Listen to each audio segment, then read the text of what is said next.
The observation deck of the research station, Prometheus hummed with nervous energy as Jack Martinez pressed his face against the reinforced viewport. Beside him, Dr. Daisy Chen adjusted her scanner for the 100th time, her hands trembling slightly as she watched the impossible sight unfolding before them. "Jack, are you getting this?" Daisy whispered, her voice barely audible over the station's life support systems. The massive alien vessel that had emerged from hyperspace an hour ago defied every law of physics they understood. It wasn't just large, it was impossibly large, stretching across their field of vision like a metallic moon. But that wasn't what made Jack's blood run cold. It was what the ship was doing to the asteroid field around them. The asteroids weren't being destroyed or pushed aside. They were being absorbed, pulled into the ship's hull like water into a sponge, the vessel growing larger with each consumed rock. "The energy readings are off the charts," Daisy said, her scanner beeping frantically. "This thing is converting matter directly into energy and then back into more ship. It's eating the asteroid field." Jack had been part of humanity's first contact protocol team for 7 years. He'd met the graceful Etherians with their crystalline bodies, the wise Corvani who communicated through bioluminescent patterns, and even the warlike Thraxians who respected strength above all else.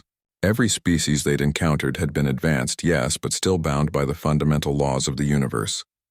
This was different. This was beyond anything in their databases. "Daisy, we need to—" Jack's words were cut short as every screen on the observation deck flickered to life simultaneously. A face appeared, if it could be called a face. It was a constantly shifting amalgamation of features from every species humanity had ever encountered, as if the being couldn't decide which form to take. "Greetings, humans," the entity spoke in perfect English, though its mouth movements didn't match the words. "We are Galactic. We have been observing your species with great interest." Jack felt Daisy's hand grip his arm tightly. In their 7 years of first contact protocols, no alien species had ever learned their language this quickly, this perfectly. "You're not from around here," Jack said, trying to keep his voice steady. It wasn't a question. The entity's features shifted again, settling momentarily into something almost human before dissolving back into its fluid state. "Perceptive. No, we are not. We come from between spaces. We are what you might call multidimensional beings, existing across several planes of reality simultaneously." Daisy stepped forward, her scientific curiosity overriding her fear. "The technology you're displaying, the matter conversion, the energy manipulation, it's impossible according to our understanding of physics." "Your understanding is limited," Galactic replied, and for the first time something like emotion flickered across its shifting features, as is that of every species we have encountered in this dimension. "Every species, that is, except one." Jack frowned. "Which species would that be?" "Yours." The single word hung in the air like a physical presence. Jack and Daisy exchanged glances, confusion written across their faces. "I don't understand," Daisy said. "Humanity is barely a spacefaring civilization. We've only been in space for a few decades. Most of our technology comes from studying other species." Galactic's features solidified into what might have been a smile, a terrifying, predatory expression that seemed to contain too many teeth. "Yes, that is what makes you unique. Every other species we have encountered across multiple dimensions has developed along predictable lines. They discover fire, develop agriculture, industrialize, achieve spaceflight, and eventually stagnate.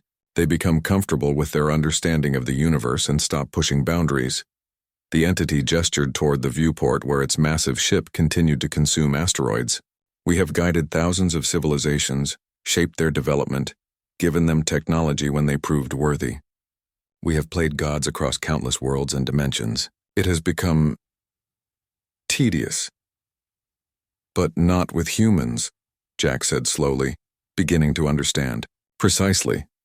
Galactic's form suddenly shifted, becoming more solid, more defined. For the first time, they could see something like its true nature. A being of pure energy contained within a constantly shifting shell of matter.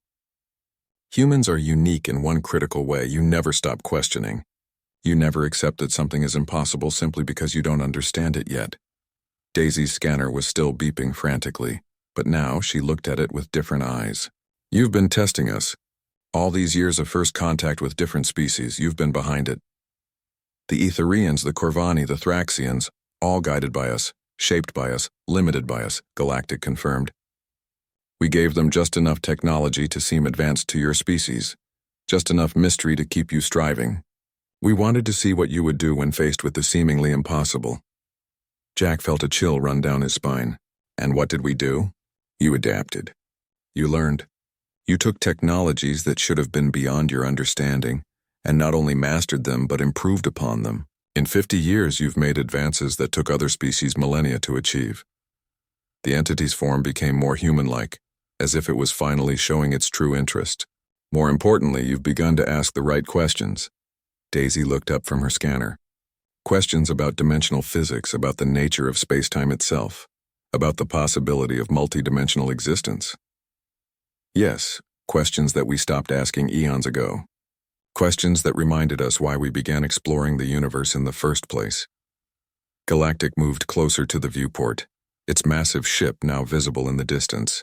We have decided to stop hiding our true nature because for the first time in millennia, we have found a species that might actually be able to keep up with us.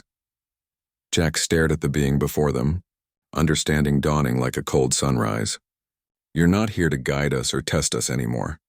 You're here to recruit us. The universe is vast, Jack Martinez.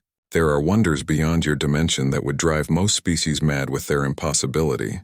But humans might just be insane enough to not only survive them but to help us explore them. Daisy laughed, a sound somewhere between terror and exhilaration. You're offering us partnership with beings that can manipulate matter and energy at will, that exist across multiple dimensions. Yes, but understand this. We are no longer the benevolent guides we pretended to be. We are explorers of the impossible, seekers of the unknowable. We have seen species destroy themselves in pursuit of knowledge. Are you prepared for what that partnership might cost? Jack looked at Daisy, seeing his own mixture of fear and excitement reflected in her eyes. Throughout human history, they had always chosen to push forward into the unknown, regardless of the cost. It was what made them human. When do we start? He asked. Galactic's shifting features settled into what was unmistakably a human smile. Now. Outside the viewport, the massive ship completed its consumption of the asteroid field and began to change, folding in on itself in ways that hurt to watch, revealing something that existed partially in their reality, and partially somewhere else entirely. The universe, Jack realized, had just become infinitely larger and infinitely more dangerous. And for the first time since humanity had reached for the stars, they were no longer the strangers in a strange land. They were coming home.